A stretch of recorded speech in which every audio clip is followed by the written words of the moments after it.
Views YouTube ఛానల్ను subscribe చేయండి, మా వీడియోలను లైక్ చేయండి. నమస్కారం. వ్యూస్ ఛానల్కి స్వాగతం. ప్రస్తుతం డాక్టర్ ప్రియాంక ఈమె మరణం మీద బాగా చర్చ నడుస్తోంది. అంటే మద్యం మత్తులో ఉన్న ఇద్దరు యువకులు కారుతో అనుకోకుండా గుద్దేయడం వల్ల మరణించారని, ఇంటెన్షనల్గానే చంపారని కేసులు రకరకాలుగా పెడుతున్నారు. వాటి గురించి కాకుండా దీని మీద, అంటే ఈ జరుగుతున్న ప్రియాంక మరణం మీద ప్రముఖ జర్నలిస్టు రంగావజ్జల భరద్వాజ్ గారు ఒక మంచి పోస్ట్ పెట్టారు. ఇది ప్రతి వాళ్ళం ఆత్మవిమర్శ చేసుకోవాల్సిన పోస్ట్. ఆయన చాలా చాలా బాధ్యతగా పెట్టారు. ఆయన మీద ఆయన మాటలు కొందరికి నచ్చక ఆయన విమర్శించినా పర్వాలేదు. ఒక విషయంలో గరికపాటి గారి విషయంలో నేను కూడా ఆయన అప్పుడు విమర్శించాను. కానీ అప్పుడు కూడా ఆయన చెప్పిన మంచి మాటల్ని మనం పాజిటివ్గా చెప్పి ఆయన కొంచెం ఉపయోగించిన భాషను మాత్రమే విమర్శించాం అప్పుడు కూడా. ఇప్పుడు ఆయన రాసిన పోస్టుని ప్రతి తల్లిదండ్రులు ఒక్కసారి గుండెల్లోకి తీసుకోవడానికి ట్రై చేయండి. యాక్చువల్గా ఆయనది ఆగస్టు 10ని ఆయన పుట్టినరోజు, 63లో ప్రవేశించారు ఆయన. చాలామంది బర్త్డే విషెస్ పెట్టారు ఆయనకి. దానికి సమాధానంగా పెడుతూ ఆయన, నాకు బర్త్డే విషెస్ చెప్పిన వారందరికీ పేరు పేరున ధన్యవాదాలు. నేను ఈరోజు నాలో నేను లేను.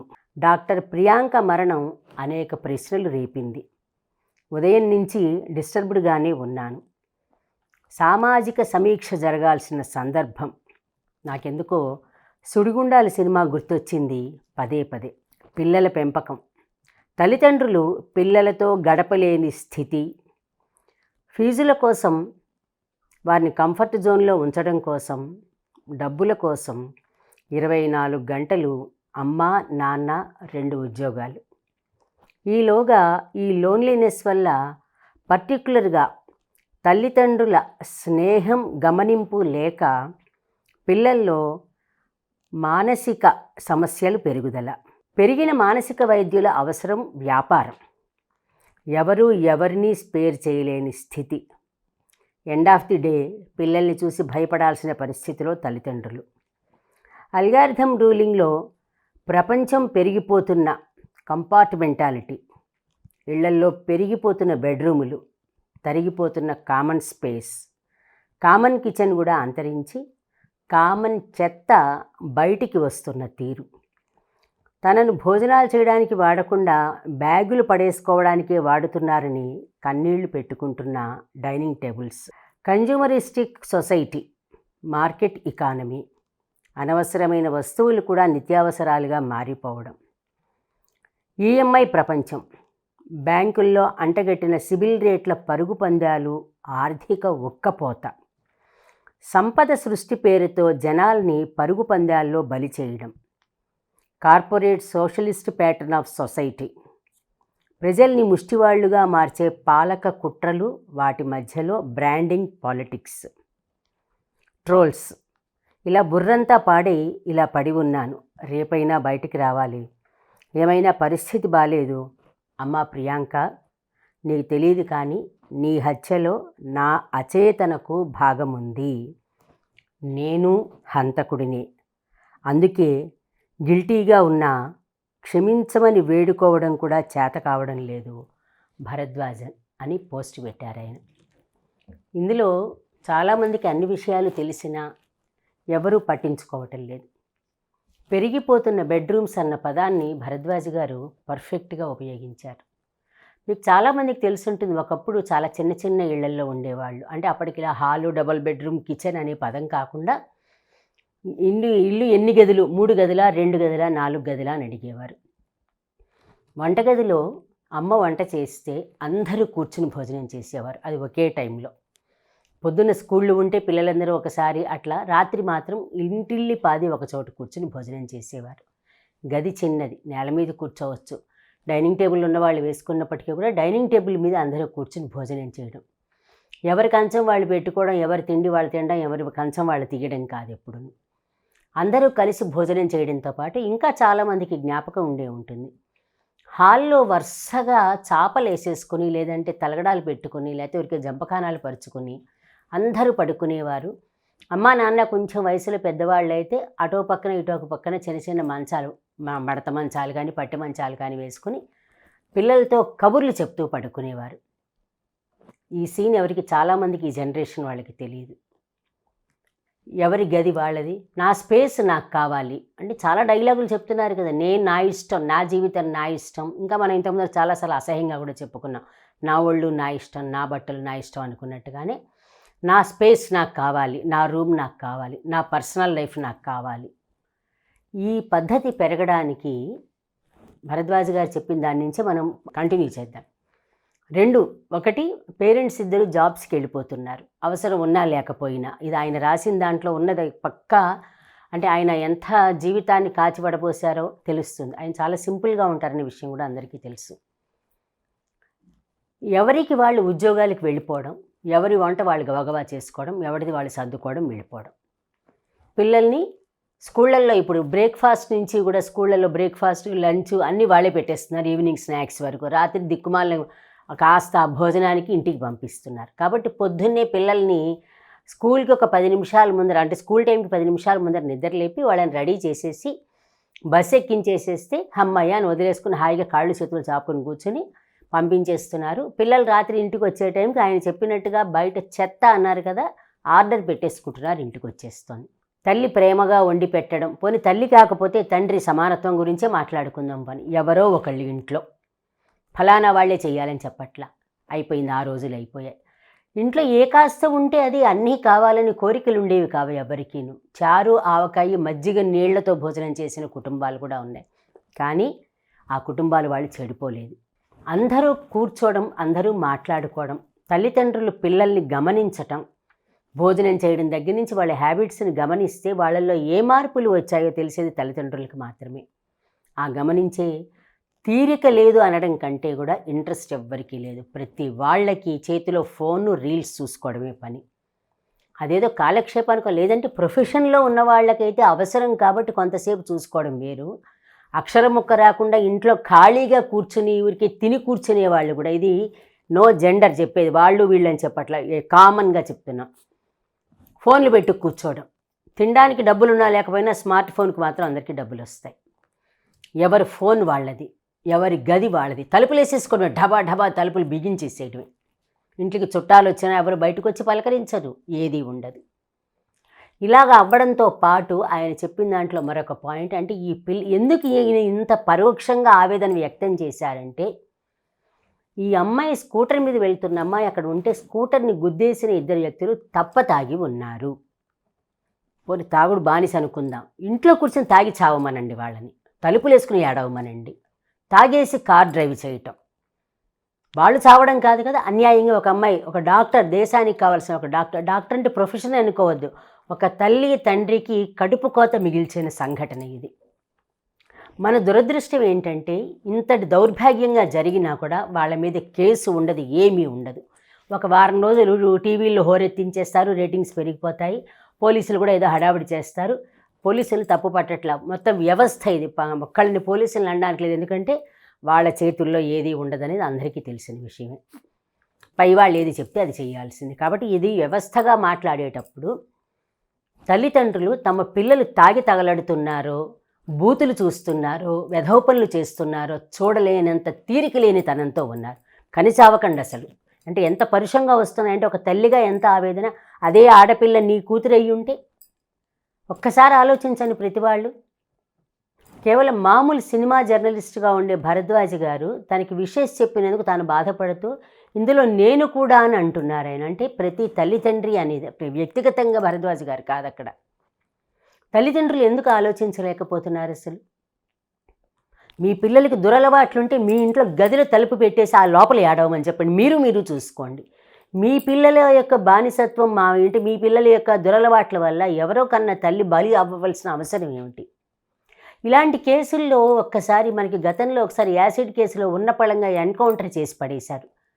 మారతారని అనుకున్నారు, మారతారు లేదు అనేది కాదు. ఒక్కొక్కసారి కొన్ని శిక్షలతోటి భయపడతారు తప్పు చేయడానికి. తాగుడు అలవాటు ఎలాగో మానరు, దాన్ని ఎవరు మానమని చెప్పటల్లా. మీ ఇష్టం వచ్చి తాగి చావండి, మందులు మింగండి, డ్రగ్స్ వేసుకొని మీ ఇష్టం వచ్చినట్టు విచ్చలవిడిగా తిరగండి, 4 గోడల మధ్యన ఏడవండి. మీ కుటుంబానికి మాత్రమే అది అవ్వాలి, మీ కుటుంబమే ఎఫెక్ట్ అవ్వాలి, బయట కుటుంబం ఎఫెక్ట్ అవ్వడానికి వీల్లేదు మీకున్న దురలవాట్ల వల్ల. పిల్లల్ని కంటే కూడా తల్లిదండ్రులు పదే పదే చెప్తున్నారు. ఎన్నిసార్లు ఎవరు ఎంతమంది చెప్పినా తల్లిదండ్రులు బుద్ధి లేని తల్లిదండ్రులు ఇప్పుడు. పిల్లల్ని కండంలో ఉన్న సరదా పెంచడంలో లేదు. పిల్లల్ని కండం, వాళ్ళ చేతిలో స్మార్ట్ ఫోన్లు, 4వ నెల నుంచో 5వ నెల నుంచో స్మార్ట్ ఫోన్లు పడేయడం, టీవీల ముందర పడేయడం వాళ్ళని. డాక్టర్లు కూడా చెప్తున్నారు పిల్లలకి ఆటిజం వస్తోందని. ఆటిజంతో పాటు ఆటిజం అయితే మీ కుటుంబం ఒకటే సఫర్ అవుతుంది. ఆటిజం కాదు, వాళ్ళల్లో ఈ వస్తుంది, ఈ నేచర్, ఈ క్రూయల్ నేచర్ వస్తుంది. అందుకే చిన్నతనం నుంచి వాళ్ళకి ఊహ రానప్పటి నుంచి మంచి మంచి కథలు, పద్యాలు, పాటలు చెప్పండి అని మొత్తుకు చెప్తే ఏ తల్లికి పిల్లని కూర్చోపెట్టుకునే తీరికేది? కనేస్తుంది, పడేస్తుంది, ఈవిడ మేకప్ వేసుకుంటే ఈవిడిపోతుంది, ఆయన మేకప్ వేసుకుంటాడు, ఆయన పోతాడు. ఎవరి ఉద్యోగాలకు వాళ్ళు పోతారు, పని వాళ్ళ మీద పడేస్తారు ఈ పిల్లల్ని. అసలు పెంచలేని వాళ్ళు పిల్లల్ని కనద్దని అందరూ మొత్తుకుని చెప్తున్నారు. పని వాళ్ళకి ఏం బాధ్యత? మీ పిల్లల్ని చూడాల్సిన బాధ్యత. డబ్బులు ఉంటున్నాయి, ఇద్దరు చెరో 2 లక్షలు సంపాదిస్తున్నారు, పని అమ్మాయికి 25,000-30,000 పడేస్తే అది వచ్చి కూర్చుని ఈ పిల్లల్ని కొట్టి గిల్లి లేకపోతే నిద్రమందు వేసేసి దాని 25,000 అది పుచ్చుకుని వెళ్ళిపోతుంది. వాళ్ళకేం అవసరం? చూడాల్సిన అవసరం. కనకండి, దేశ జనాభా అయినా తగ్గుతుంది. కనకండి, శుభ్రంగా మీరు విచ్చలవిడిగా తిరగండి, మీ స్వేచ్ఛగా మీరు జీవించండి, నష్టం లేదు. ఎవరు కనమని బతిమాలట్లేదు కదా. ఎంత ఆవేదనగా చెప్పారు. అయినా మాది తప్పు అని చెప్తున్నారు భరద్వాజ్ గారు. అంటే తల్లిదండ్రులది తప్పు. పెంచడం చేత కాకపోతే వద్దు, దయచేసి పెంచకండి, కనకండి. అసలు దయచేసి పెంచొద్దు కదా, దయచేసి కనకండి. అసలు యశోద కథ చదివితే ఇవన్నీ కథలు జరిగాయా లేదా అని కాదు, భాగవతం కథ మనకి ఎందుకు నేర్పిస్తారంటే పిల్లలు అల్లరి చేస్తూ ఉన్నప్పుడు ఎంత జాగ్రత్తగా మందలిస్తూ తీసుకొచ్చింది తల్లి. తప్పు చేశాడని ఎలా కేకలేసింది, రోటికి ఎందుకు కట్టేసింది. తర్వాత లీలల గురించి పక్కన పెట్టండి, లీలలు కాదు మనం చెప్పేది, తల్లి ఇచ్చిన పనిష్మెంట్లు. మనం పనిష్మెంట్ ఇవ్వంగా అసలు. మన పిల్లలు మంచివాళ్ళు, మా పక్కింటి వాళ్ళు చెడ్డవాళ్ళు అండి, వాళ్ళ వల్ల మా పిల్లలు చెడిపోయారు. ప్రతి తల్లి ఇదే ఏడుపు. నీ పిల్లవాళ్ళు చాలా మంచివాళ్ళు, పక్కింటి వాళ్ళే చెడ్డవాళ్ళు, వాళ్ళ వల్లే నీ పిల్లలు పాడైపోతారు. ఇందులో రాసిన ప్రతి పదం పెరుగుతున్న బెడ్రూములు, ఆయన చెప్పింది అక్కర్లేని వస్తువులు అవసరాల కింద మారడం, డైనింగ్ టేబుల్ బ్యాగులు పడేయడానికి, ఇలాంటి పదాలు ఒక్కసారి ఫేస్బుక్లో పెట్టారు. రంగావచ్చుల భరద్వాజ్ గారిని పేరు కొడితే పోస్ట్ అంతా వస్తుంది. ఒక్కసారి చదివి మనసుకు పట్టించుకోండి. తప్పతాగిన వాళ్ళు కారుతో ఆ అమ్మాయిని గుద్దేసేస్తే ఆ పిల్ల నిండు జీవితం పోయింది. ఇప్పుడు కేసు వల్ల ఉపయోగమా లేదా? కాదు. వాళ్ళు నిజంగా తాగి కొట్టేశారా, వేరేగా తాగి కొట్టేశారా? కాదు. తాగడం వల్ల, కారు ఇష్టం వచ్చినట్టు డ్రైవ్ చేయడం వల్ల కామ్గా ఆ అమ్మాయి వెడుతున్న పిల్ల, మెడిసిన్ చదువుతున్న పిల్ల, తన తప్పు లేకుండా చచ్చిపోయింది ఆ అమ్మాయి. అంటే నీ కొడుకు తాగుతున్నాడా లేదా, విచ్చలవిడిగా తిరుగుతున్నాడా, ఏం ఆలోచించరు. ఎందుకంటే నీకు డబ్బులున్నాయి, వాడు ఏది అడిగితే అది ఇస్తాడు. వాడికి ఫారెన్ విస్కీ తెప్పిస్తాడు. తండ్రే కొడుకుని పక్కన కూర్చోబెట్టుకుని తాగుతున్న రోజులు. తండ్రి ఏమిటి, తల్లి కూడా, తల్లి కూతుళ్ళు పిల్లలందరూ కూర్చుని చక్కగా సిగరెట్లు మందు తాగుతున్న రోజులు, సగం సగం గుడ్డలు వేసుకునే రోజులు. వై నాట్, వాట్ హ్యాపెండ్ అంటూ మొదలు పెడుతున్నారు కదా. పిల్లలతోటి స్విమ్ సూట్లు వేసుకుని పిల్లలతోటి స్విమ్మింగ్ పూల్స్లో దిగుతున్నారు కదా. రేపు మీ పిల్లలకి ఇదే జరుగుతుంది, అప్పుడు తెలిసి వస్తుంది మీకు. ఇది ఒక తల్లి ఆవేదన, నాది కాదు, ప్రియాంక తల్లి ఆవేదన కింద భావించండి. ఇది ఇంత ఇర్రెస్పాన్సిబుల్గా ఉండాల్సిన బాధ్యత అంటే బాధ్యత అవసరం లేదా మనకు అసలు? పంది కంటుంది పిల్లల్ని, గేది కంటుంది, ఎద్దు కంటుంది, మనం కూడా కంటున్నాం అంతే.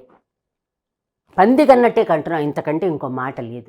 ఒక్కసారి ఆయన ఆవేదన చూడాలి. ఆయనకి సంబంధం లేదు, కాకపోతే మనిషి అన్నవాడు స్పందించాలి ఇలాంటి వాటికి. ఒక జర్నలిస్టులే స్పందించక్కర్లా, ప్రతి వాళ్ళు స్పందించాలి. ప్రతి తల్లిదండ్రులు ఎన్ని కేసులు చూసాం. పొలిటీషియన్స్ పిల్లలకి వాళ్ళు పెద్ద పెద్ద కార్లు కొనిచ్చేసేస్తారు, ర్యాష్ డ్రైవింగ్. ఆ పిల్లలు పోయినా కూడా తల్లిదండ్రులకు బుద్ధి రావట్లేదు. అది వాళ్ళ పిల్లలు పోతే వాళ్ళు ఏడుస్తారు, కానీ వాళ్ళ పిల్లల వల్ల ఇంకొక పిల్లలకి అన్యాయం జరగడం అనేది ఒక్కసారి ప్రతి తల్లిదండ్రులు బాధ్యతగా ఆలోచించాలి. ఎంత చెప్పినా వృధాయి అని తెలుసు, కానీ ఒక ఆవేదనతోటి భరద్వాజ్ గారు అంత బాధ్యతగా రాసినప్పుడు దాని మీద స్పందించడం అనేది ఒక జర్నలిస్ట్గా బాధ్యత అనిపించింది. ఆయన 70 ఏళ్ళు 80 ఏళ్ళు 90 ఏళ్ళ వ్యక్తి కాదు, జస్ట్ 6 పదులు దాటిన వ్యక్తి. అంటే ఒక బాధ్యత గల తల్లిదండ్రుల పదవిలో ఉన్న వ్యక్తి ఆయన. ఆ పదాలను ఒక్కసారి పట్టుకోండి. మీకు అందరికీ ఆయన ఉపయోగించిన సుడిగుండాల సినిమా తెలిసే ఉంటుంది. ఆ సినిమాలో ఆవిడ ప్రసన్నరాణి గారు వేశారు. వాళ్ళు ఒక డిటెక్టివ్ నవల చదివి ఆ నవలకి ఇన్ఫ్లుయెన్స్ అయ్యి ఒక పిల్లవాడిని నీళ్ళలో ముంచి చంపేస్తారు. అసలు ఆ కోర్టు సీన్ కూడా బాగా సర్క్యులేట్ అయింది. అప్పట్లో ఏంటంటే ఇలా ప్రభావం ఉంటుంది అనే దాని మీద ఆదుర్తి సుబ్బారావు గారు తీయడానికి ప్రయత్నం చేశారు. మరో ప్రపంచం, సుడిగుండాలు, ఇలాంటి కొన్ని సినిమాలని ఆయన తీయడానికి స్టార్ట్ చేశారు. అంటే మనుషుల్లో మార్పు తెప్పించాలి. సినిమా పవర్ఫుల్ మీడియా కాబట్టి ప్రతి వాళ్ళకి ఈ ఇన్ఫ్లుయెన్స్ అందులో కూడా అంతే. తల్లిదండ్రులు పట్టించుకోరు, అందుకనే ఆయన దాన్ని మెన్షన్ చేశారు. సుడిగుండాల సినిమా చూస్తే మీకు తెలుస్తుంది. అది ప్రతి తల్లి తండ్రి చూడవలసిన సినిమా, పిల్లలు కాదు. పిల్లలు చెడిపోవడానికి 100కి 100 పాళ్ళు పేరెంట్సే. పిల్లలు తప్పు చేస్తే మందలించరు, తప్పు చేస్తున్నారు లేదా చూడరు. మా పిల్లలు చాలా మంచివాళ్ళు, మా పిల్లలు మంచివాళ్ళు అని ఎంతసేపటికి ధృతరాష్ట్రుడు కళ్ళేసుకునే చూస్తాం మనం ఎప్పుడు. భారతం చదవండి, చెప్తాడు చివర్లో ధృతరాష్ట్రుడే అంటాడు, ఇన్నాళ్ళు వాళ్ళు చేస్తున్న తప్పులు నేను సమర్థించుకుంటూ వచ్చాను, అందుకని కర్మ అనుభవిస్తున్నాను అంటాడు. మహాభారతం అందుకు చదవాల్సింది. మహాభారతం జరిగిందా లేదా, అందులో అర్జునుడు ఏం బట్టలు వేసుకున్నాడు, నిజంగానే బాణాలు మోసుకెళ్ళాడా, ఇవి కదా, అక్కర్లేని వాటన్నిటి గురించి కాదు మనం మాట్లాడాల్సింది. అందులో ఏం చూపించాడనే చదవాలి. సంజయుడు అడుగుతాడు, ఏమయ్యా ఎంతసేపటికి నువ్వు కురుక్షేత్ర యుద్ధం ప్రతిరోజు రన్నింగ్ కామెంటరీ చెప్తూ ఉంటాడు సంజయుడు ధృతరాష్ట్రుడికి. ప్రతిరోజు పాండవులు గెలిచారని చెప్తూ ఉంటాడు. ఏమిటయ్యా మన వైపు ఇంతమంది మంచివాళ్ళు ఉన్నారు కదా, భీష్ముడు, ద్రోణాచార్యుడు, కర్ణుడు, ఇంతమంది, కృపాచార్యుడు, అశ్వత్థామ, శల్యుడు, నా పిల్లలు, ఇంతమంది ఉండగా ఎంతసేపు వాళ్ళే గెలుస్తున్నారంటావేమిటి అంటాడు. నీ పిల్లలు ఎందుకు యుద్ధం చేస్తున్నారు, వాళ్ళు ఎందుకు యుద్ధం చేస్తున్నారో తెలుసుకో. నువ్వు అన్యాయమైన యుద్ధం చేస్తున్నారు, నీ పిల్లలు ఎలా గెలుస్తారు నీకు తెలియదా, విదురుడు ముందరే చెప్పాడు కదా అంటాడు సంజయుడు. 6 రోజులు 7 రోజులు యుద్ధం అయిన తర్వాత రియలైజ్ అవుతాడు ధృతరాష్ట్రుడు, చెప్పిన మాట వినలేకపోయినా కర్మ అనుభవిస్తున్నాను అన్నాడు. ఇంక చెయ్యి దాటిపోయింది. ఇప్పటికి కూడా కళ్ళు తెరవకపోతే మీది కూడా చెయ్యి దాటిపోతుంది. మీ పిల్లలు ఇంకొకళ్ళని డాష్ కొట్టడమే కాదు, మీ పిల్లలకి కూడా అదే పరిస్థితి రాకుండా చూసుకోండి. భారతదేశంలో మనం ఉన్నందుకు దేశానికి మంచి పౌరులను అందించకపోయినా దుర్మార్గులను దయచేసి అందించద్దు. మనం తల్లిదండ్రులుగా ఆలోచించండి. భరద్వాజ్ గారి పోస్టును ఒక్కసారి చదవండి. ఒక్కసారి ప్రియాంక మరణానికి ఆ తల్లి ఎంత ఆవేదన చెందుతున్నారో ఒక్కసారి ఆలోచించండి. మనమే సానుభూతి చెప్పడం, ఆమె ఆత్మకి శాంతి చేకూరాలనడం, ఈ డైలాగులు అనవసరం దయచేసి. ఇది కామన్గా అందరికీ ఈజీ, ఆర్ఐపి అని పెట్టడం కాదు కావాల్సింది. ఇంకొకళ్ళకి ఆ స్థితి రాకుండా ఉండడానికి తల్లిదండ్రులు ఎంత బాధ్యతగా ఉండాలి అనేది మరొక్కసారి భరద్వాజ్ గారి పోస్ట్ చదవండి. అయ్యా, మా ఛానల్ తరఫు నుంచి చెప్తాను, భరద్వాజ్ గారు మీ పోస్టు కదిలించిందండి. అందుకని మీ అనుమతి లేకుండా మీ పోస్ట్ మీద వీడియో చేస్తూ, నేను కూడా ఒక బాధ్యత గల తల్లిగా, నేను కూడా ఉద్యోగం చేసుకున్నా కూడా కుటుంబాన్ని జాగ్రత్తగా చూసుకున్న తల్లిగా, నేను చెప్పడానికి అంటే నా తప్పు లేకుండా ఉంది కాబట్టి నేను జాగ్రత్తగా పెంచుకొచ్చిన తల్లిగా నాకు కూడా ఒక అర్హత ఉంది కాబట్టి మాట్లాడాను. భరద్వాజ్ గారికి మరొకసారి ధన్యవాదాలు చెప్తూ, ఇంకొకసారి తల్లిదండ్రులు కాస్త కళ్ళు తెరవడానికి ప్రయత్నించండి. నమస్కారం.